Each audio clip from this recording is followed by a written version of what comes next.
আসসালামু আলাইকুম। কেমন আছেন সবাই?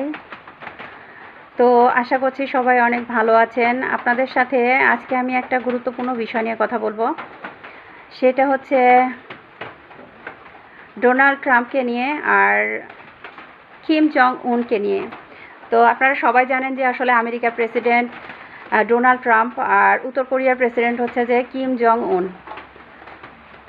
তো বর্তমান সময়ে বাংলাদেশের যে পরিস্থিতি সেটা আসলে খুবই লজ্জাজনক পরিস্থিতিতে বাংলাদেশের মানুষ বসবাস করছে।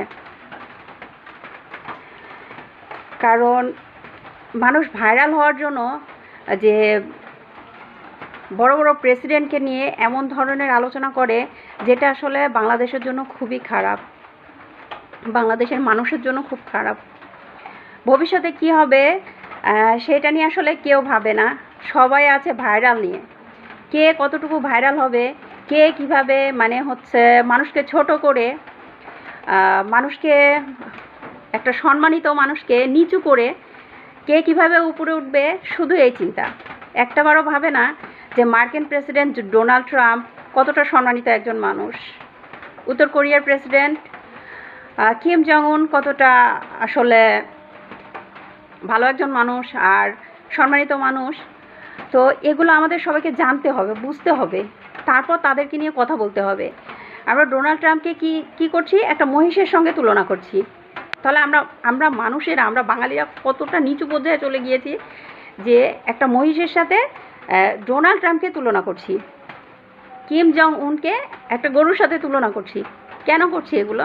ভাইরাল হওয়ার জন্য করছি? কেন করছি? এগুলো করার কারণে ভবিষ্যতে কি হবে একটাবারও কেউ ভাবছে না।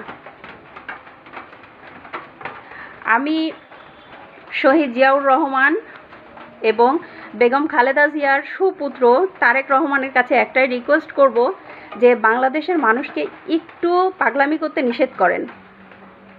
এটা বাংলাদেশের সব মানুষের জন্যই ভালো হবে। কারণ কি, আমরা চাই একটু সুস্থভাবে বাঁচতে, সুন্দরভাবে বাঁচতে, শান্তিপূর্ণভাবে বাঁচতে। এটা মানে পুরো বাংলাদেশের সব মানুষের জন্য আমি বলছি, যাতে বাংলাদেশ সামনের দিকে এগিয়ে যায়, শান্তিপূর্ণভাবে বাঁচতে পারে।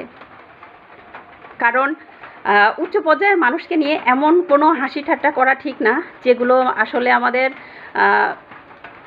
বাংলাদেশ যে কোনো সময় হুমকির মুখে পড়তে পারে।